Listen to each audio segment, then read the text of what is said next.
Urdu point की videos देखने के लिए हमारा चैनल सब्सक्राइब कीजिए और बेल के आइकन पर क्लिक कीजिए ताकि आप हमारी तमाम आने वाली वीडियो से बाखबर रह सकें।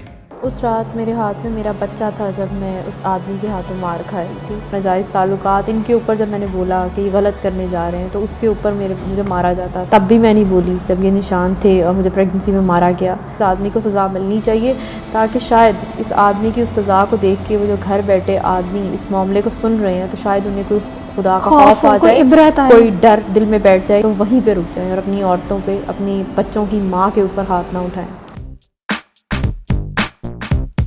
अस्सलामुअलैकुम नाज़रीन, आप देख रहे हैं उर्दू पॉइंट और मैं हूं आपकी मेज़बान ज़ोफ़िशा नकवी। नाज़रीन, आज के हमारे प्रोग्राम में हमारे साथ वो बाहिम्मत खातून मौजूद हैं जिन्होंने इस मुआशरे की कड़ी रिवायात को तोड़ा है। इस मुआशरे में कभी भी किसी खातून के लिए घरेलू तशद्दुद के ख़िलाफ़ बोलना आसान नहीं रहा। अगर कोई बोला भी तो उसको इसी मुआशरे के सामने जवाबदेह होना पड़ा। लेकिन इस सारी सूरत हाल के बावजूद फ़ातिमा सुहेल ने आवाज़ उठाई। अपने शौहर मोहसिन अब्बास हैदर के तशद्दुद के ख़िलाफ़ उन्होंने अपनी खामोशी को तोड़ा और ये सारा वाक़या हमें और मीडिया पे बयान किया। इस हवाले से हम मज़ीद फ़ातिमा से बात करेंगे कि ये 4 साल का अरसा उनका कैसे गुज़रा, किन किन हालात का उन्होंने सामना किया और मज़ीद आगे मुस्तक़बिल में वो क्या सोच रही हैं, इस पर हम फ़ातिमा से बात करते हैं। अस्सलाम वालेकुम फ़ातिमा। वालेकुम सलाम। कैसी हैं आप? सबसे पहले फ़ातिमा मुझे ये बताइएगा कि शादी के 4 साल तक आपने इन सारी बातों को बर्दाश्त किया, आप सोचती रही मैंने अपने घर को बनाना है, लेकिन अचानक से उस हफ़्ते की रात वो कौन सी बात हुई जिसने आपने अपनी सारी 4 सालों की बातों को भुला दिया और फेसबुक पे वो पोस्ट की? उस रात मेरे हाथ में मेरा बच्चा था जब मैं उस आदमी के हाथों मार खाई थी। उस चीज़ ने मुझे रियलाइज़ किया कि ये तो ठीक नहीं है कि मेरा बच्चा मुझे अपनी माँ को मार खाते देख रहा है और उस मार पीट में मेरे बच्चे को भी कोई नुकसान पहुँच सकता था। मैं पहले एक अपना बच्चा गंवा चुकी थी तो मुझे लगा कि इस बच्चे को भी कुछ हो जाएगा। इस सब में ये 4 साल की अज़ियत मैंने तो सह ली है, लेकिन मैं मज़ीद इस अज़ियत में अब इस बच्चे को इस सज़ा में शामिल नहीं करना चाहती। और उसके बाद वो माँ थी, एक बीवी नहीं थी, एक माँ बन के आपने ये कदम उठाया अपने बच्चे के लिए। फ़ातिमा, आपकी पसंद की शादी थी मोहसिन से जी, और आप शादी से पहले भी मोहसिन को जानती थी जी। तो शादी से पहले कभी कोई ऐसा वाक़या हुआ, कभी कोई ऐसी बात हुई जिससे आपको लगा हो कि वो इस किस्म के पुरतशद्दुद रवैये के मालिक हैं? नहीं, ऐसा कभी कुछ भी नहीं लगा। जब ऑब्वियसली आप शादी से पहले आप चंद घंटों के लिए मिलते हैं तो उस सब में और शादी के बाद साथ रहने में आपको बेहतर पता चलता है कि इंसान की नेचर क्या है। तो आपने कभी उनके किसी कलीग से या उनके बारे में कभी इस तरह का सुना कि गुस्सा बहुत ज़्यादा करता है, एंगर मैनेजमेंट के इश्यूज़ हैं? देखिए, जब मैं उनके साथ शादी करने जा रही थी तब वो सिर्फ मज़ाकरात में काम करते थे, तो जैसे जैसे उनको आगे इंडस्ट्री में काम मिलना शुरू हुआ उनका रवैया घर में बदतरीन होता जा रहा था जैसे ही फेम और पैसा आ रहा था। फ़ातिमा, आप खुद मीडिया में जॉब करती थी, उस वक्त का आप उभरता हुआ नाम थी, लेकिन आपने अपनी जॉब छोड़ी। क्या आप वजह शेयर करना चाहेंगे कि आपने अपनी जॉब क्यों छोड़ी? मोहसिन ने शर्त रखी थी कि तुम जॉब छोड़ दोगी और मैं मोहब्बत में अंधी हुई थी उस वक्त। मुझे लगा कि यही सब कुछ है, एक औरत यही ख्वाब देखती है कि शादी के बाद बच्चे, फैमिली लाइफ में सेटल होना। ठीक है, जॉब कर ली, शौक़ था पूरा हो गया कैमरे का, एक बंदा कह रहा है तो चलो ठीक है, मैं उनके लिए जॉब छोड़ देती हूँ। लेकिन अल्टीमेटली हर लड़की की तरह आपकी मैं भी एक बात करना चाहूँगी, मुझे कल हुमायमा मलिक का एक इंस्टाग्राम पे पोस्ट दिखी है कि उन्होंने भी अपनी शादी में ये अब्यूसिव रिलेशनशिप देखा है, टॉक्सिक रिलेशनशिप और डोमेस्टिक वायलेंस फेस किया है। तो मैं एक चीज़ सोचने पे मजबूर हो गई कि हम जैसी इंडिपेंडेंट औरतें अगर मार खा रही हैं तो जो गाँव की औरतें हैं मुझे नहीं पता उनका क्या हाल हो रहा होगा। आप यकीन मानिए कि इस सब के बाद मुझे कितनी औरतों के मैसेज आए और उनके मैसेज पढ़ के मुझे दुख हुआ। मैंने रोना शुरू कर दिया बाकायदा, जिस तरीके से वो बयान कर रही थी कि हमारे बच्चे हैं, हमारी भी सेम आपके जैसी स्टोरी है, हम भी अपने शौहर के हाथों पिटते हैं, सिर्फ शौहर नहीं अपने पूरे ससुराल के हाथों भी। ससुर जेठ इन सब की मारें बर्दाश्त करती हैं लेकिन फिर भी खामोश, कि जहन में सिर्फ वही एक मशरक़ी लड़की, एक मशरक़ी सोच कि कुछ नहीं होता, अपना घर बचा लो, आज खामोश रह जाओगे, क्या पता कल को मामला बदल जाएं और सब कुछ ठीक हो जाए। यही सब कुछ भी फ़ातिमा के साथ हुआ। अच्छा फ़ातिमा, जब आपकी पहली बेटी की पैदाइश हुई जिनकी डेथ हो गई बाद में, तो उनके बाद मोहसिन के रवैये में कोई बदलाव आया? नहीं, उस डेथ के बाद उन्होंने बल्कि मुझसे डिस्टेंस करना शुरू कर दिया और मुझे सब ने कहा कि पता है इसकी नेचर ऐसी है।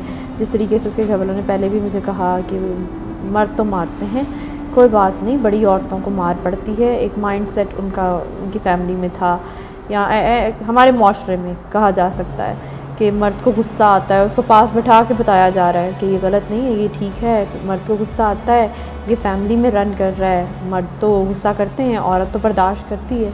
इस चीज़ों ने शायद उनका दिमाग मज़ीद ख़राब कर दिया था। उसके बाद जब एंड पे चीज़ें ख़राब हुई, वो तो दूसरी औरत और नाजायज़ ताल्लुकात, इनके ऊपर जब मैंने बोला कि ये गलत करने जा रहे हैं, तो उसके ऊपर मुझे मारा जाता था। बिल्कुल, एक अहम वजह मॉडल नाजिश थी जिनके साथ आपने उनके एक्स्ट्रा मैरिटल अफेयर के बारे में बताया। लेकिन इस हवाले से हमने नाजिश का बयान देखा तो उनका कहना था कि आप उनसे बात क्या करती थी, अपनी ज़ाती ज़िंदगी के मुतालिक उनसे शेयर क्या करती थी, तो वो नहीं जानती कि अब आप ये सारी बातें क्यों कर रही हैं। तो इस बात का आप क्या जवाब देना चाहेंगी? मैं इस बात को उनको ये जवाब देना चाहूँगी कि मुझे नहीं पता वो इतनी हिम्मत के साथ इतने झूठ क्यों बोल रही हैं। मैं उस औरत के पास ज़रूर गई थी, सिर्फ़ अपना घर बचाने के लिए गई थी। मैं इस हद तक गई थी कि उस औरत को मैंने फ़ोन करके बोला था कि मेरे शौहर का पीछा छोड़ दो, मेरा बच्चा होने वाला है, मेरा घर तबाह मत करो। तुम किस किस्म की औरत हो कि तुम एक औरत हो के एक औरत का घर तबाह कर रही हो। इस चीज़ को वो इस चीज़ का रंग दे रही हैं कि वो तो मेरी दोस्त थी, वो मुझसे बात करती थी, मैं उस औरत को नहीं जानती थी।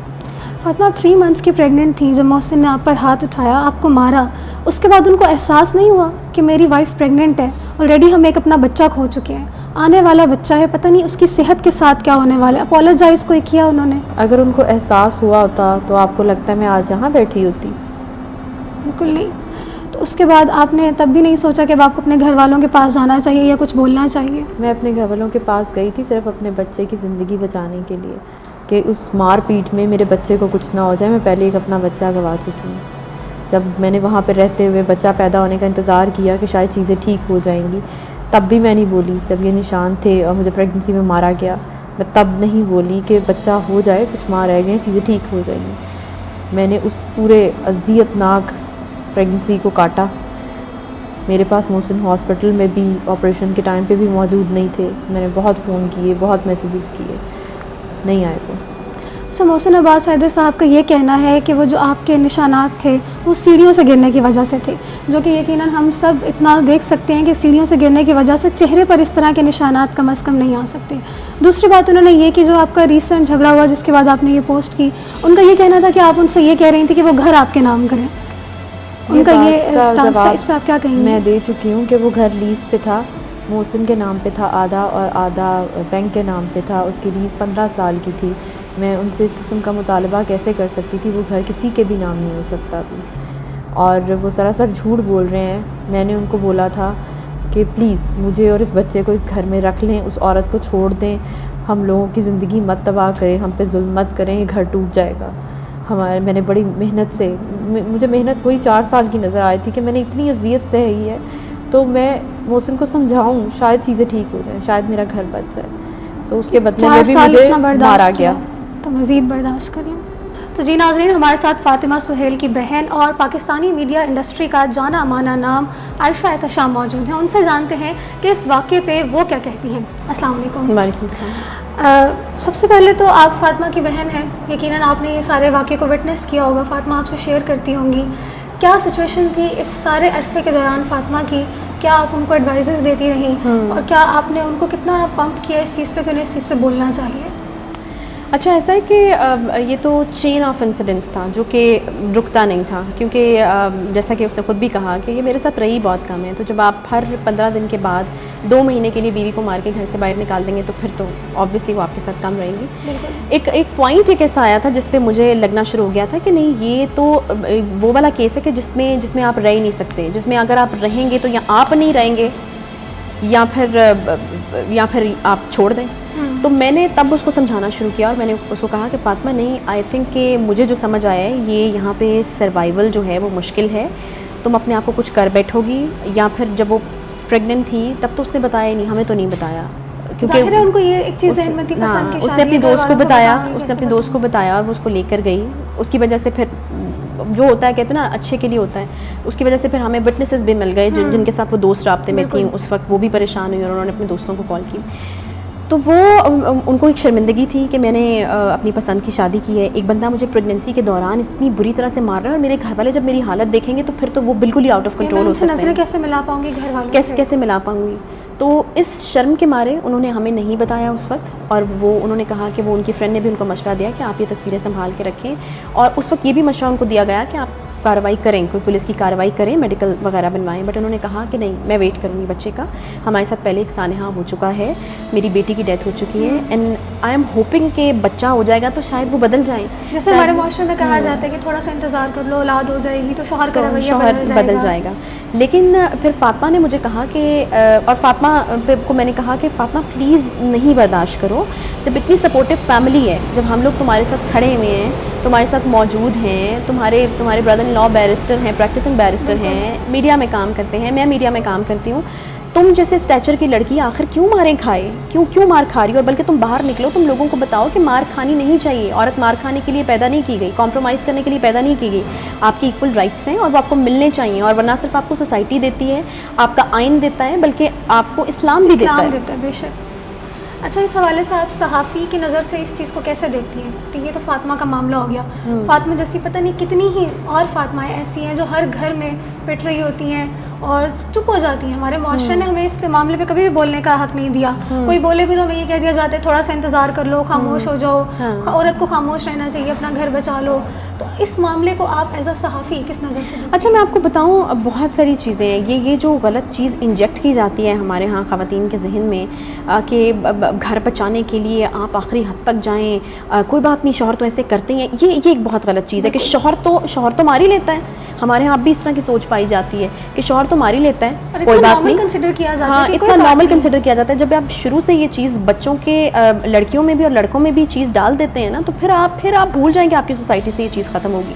और मैंने फातिमा को जब समझाया तो मैंने ये समझाया और मैंने इसको कहा कि ये एक चेन होती है, पता है, अगर कोई अपने माँ को पिटते हुए देखेगा ना, तो कल को वो भी यही काम करेगा। तो अगर आज तुम्हारे बेटे ने तुम्हें पिटते हुए देखा, तो कल को वो तुम एक ऐसा ही मोहसिन अब्बास हैदर तुमने पैदा कर लिया होगा और तुम उसको बना रही हो, बिल्कुल वैसे ही कल वो अपनी बीवी को पीटेगा। ये एक चेन है, सिलसिला शुरू हो जाएगा।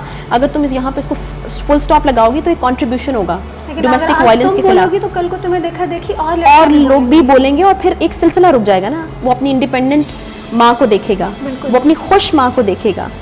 तो जब वो ये सारी चीज़ें देखेगा तो फिर वो एक पॉजिटिव बच्चा होगा जो सोसाइटी में भी पॉजिटिव रोल प्ले करेगा, आगे अपनी बीवी के साथ भी अच्छा सलूक करेगा और बीवी को भी इंडिपेंडेंट अगर बीवी होना चाहेगी तो उसमें कोई मुज़ायका नहीं होगा। बिल्कुल।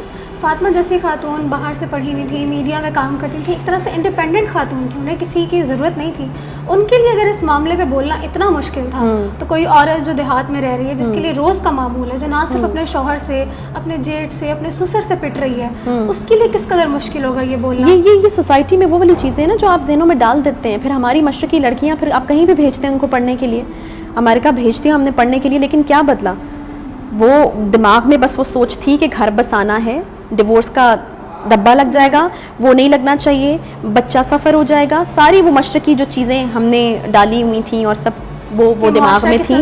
हाँ, माशरा किस नज़र से देखेगा। बहुत दफ़ा ये सवाल भी पूछा गया कि इतनी देर फिर बाद आपको क्यों ख्याल आया, आप इतनी देर मार खाती रही? तो भाई कोई दूसरे दिन ही फैसला नहीं कर लेता, सब लोग टाइम देते हैं, कहते हैं कि देखें तो सही, शायद ठीक हो जाए, शायद ठीक हो जाए, घर बच जाए, फौरन बोले तब भी मसला, थोड़ा सब्र कर लेते हैं। तो फिर आप पूछना चाहिए उनसे कि 4 साल काफ़ी है मार खाने के लिए? 4 साल में आपकी तसल्ली हो गई कि 4 साल में अगर कोई ठीक नहीं हुआ तो फिर आप 10 साल और देख लेते। ये सोसाइटी से बहुत बड़े सवाल हैं, जो लोग ये अभी भी ये सवाल कर रहे हैं ना और सवालात उठा रहे हैं कि आप इतनी देर तक आप मार खाती रही। अगर शायद शादी के 4 महीने बाद बोलती तो कहती लो 4 महीने तो हुए हैं, अभी तो कुछ देखा ही नहीं होगा, बच्चा होने देखती तो सही। जब पहले दफा ऐसा हुआ तभी सबने यही कहना था कि सबने यही कहना। तो हमारी सोसाइटी के साथ कुछ मसाइल हैं, बट अल्हम्दुलिल्लाह we are getting very very overwhelming response, बहुत ज़्यादा सपोर्ट है हमारे साथ।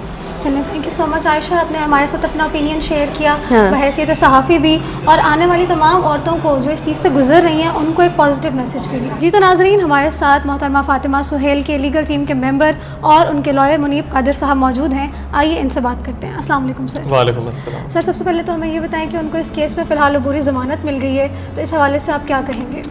देखिए, ज़मानत तो मिल ही जाती है, ये कोई बहुत अनहोनी बात नहीं है, लेकिन जो सबसे बड़ी बात है हमारे लिए वो ये कि FIR रजिस्टर हो गया है, बिकॉज यू नो इस तरह के केसेस के अंदर FIR रजिस्टर करवाना, इवन फॉर समवन जो कि पब्लिक पर्सनैलिटी खुद भी रह चुकी है, उनका मीडिया में एक्सपीरियंस रह चुका है, इट्स वेरी डिफिकल्ट। और अभी तो FIR के ऊपर कितने सारे चार्जेस हैं जो कि हमारी लीगल टीम एम कर रही है कि इंक्लूड होने चाहिए, और वो अभी नहीं डले। अभी सिर्फ सेक्शंस 406 और 506 भी डले, लेकिन ये अपने आप में एक बहुत बड़ा कदम है, एक बड़ा अच्छा और प्रॉमिसिंग स्टार्टिंग पॉइंट है कि FIR रजिस्टर हो गया है, क्रिमिनल केस जौन सा है वो शुरू हो गया है, जो लीगल प्रोसीडिंग्स है उन्होंने अपना जोर पकड़ लिया है।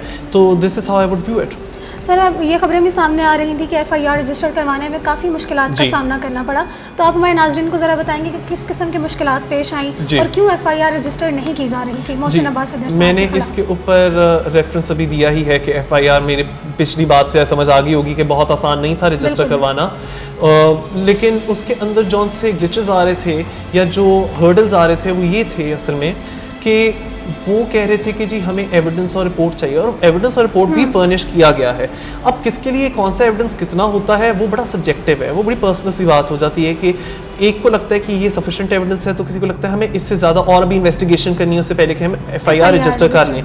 लेकिन फिर आप ये देखिए कि ये केस इतना स्ट्रॉन्ग है और इसके अंदर इतने सारे सेक्शंस मुलव्वस हैं पाकिस्तान पीनल कोड के, तो उनमें से कुछ सेक्शंस के वजह से तो मेडिकल रिपोर्ट की वैसी ज़रूरत नहीं पड़ती, जिस तरह सेक्शन 406 है तो वो फाइनेंशियल क्राइम से रिलेटेड है, breach of trust, criminal breach of trust, तो उसकी क्या मेडिकल रिपोर्ट हो सकती है, तो फिर वो तो एक FIR रजिस्टर करना बनता ही था।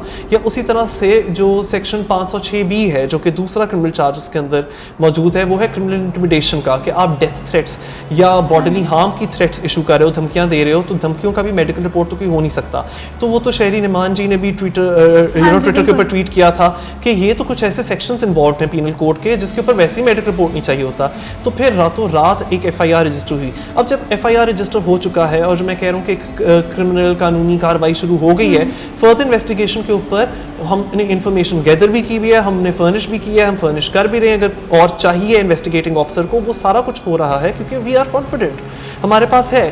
तो हमने अब सेक्शन 386 भी इसमें इनकॉर्पोरेट कराना है, जैसे कि क्योंकि हमारा क्लेम सिर्फ यहाँ तक महदूद नहीं है कि ब्रीच ऑफ ट्रस्ट हुआ है या क्रिमिनल इंटिमिडेशन हुई है, बल्कि क्रिमिनल एक्सप्लॉयटेशन, क्रिमिनल फोर्स, इस तरह के बहुत हमारे पास चार्जेस हैं जो कि हम सामने लाना चाह रहे हैं। बिल्कुल, मैं इसी तरफ आना चाह रही थी कि कानूनी तौर पर अब इस केस में मजीद मुस्तकबिल में क्या पेशरफ्त सामने आ रही है। जी, तो मैंने अभी ये बात की है कि बहुत सारे इस तरह के क्रिमिनल चार्जेस हैं जो हम लोग सामने लाना चाह रहे हैं, जिसके अंदर जो क्रिमिनल फोर्स या जो तशद्दुद किया गया है, जो कि डोमेस्टिक अब्यूज़, जिस्मानी तशद्दुद हुआ है विक्टिम के साथ, उसके भी चार्जेस बनते हैं। अब वो वैसे सेक्शन 506B में आ जाता है क्योंकि एक चार्ज तो ये है कि 50 लाख रुपए लिए गए थे जोर ज़बरदस्ती के साथ और कहा गया था कि अगर ये पैसे वापस क्लेम किए तो डेथ की थ्रेट्स दी जा रही हैं गन पॉइंट के ऊपर, या फिजिकल वायलेंस की थ्रेट्स दी जा रही हैं विक्टिम को भी और उनके भाई को भी। तो वो तो वैसे ही जो फिजिकल हर्ट है या जो क्रिमिनल फोर्स है उसमें शामिल हो जाता है, बट बहुत सारी शिक्कें हैं, बहुत सारे सेक्शंस हैं पाकिस्तान पीनल कोड के,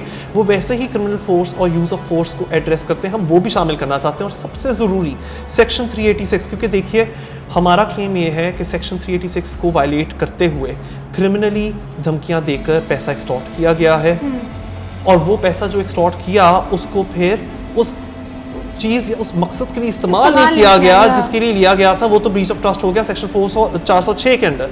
सो अगर सेक्शन 406 आप अंदर डाल रहे हो FIR में, लेकिन जिसकी बुनियाद पर वो सेक्शन 406 इन्वॉल्व हो रहा है वो सेक्शन 386 ही नहीं ऐड हो रहा, तो वो फिर बात इनकम्प्लीट हो जाती है। और हमारा केस कंप्लीट केस है, वो एक कोहेरेंट होल है, उसकी एक पूरी सीक्वेंस है, आप उस सीक्वेंस को तोड़ नहीं सकते।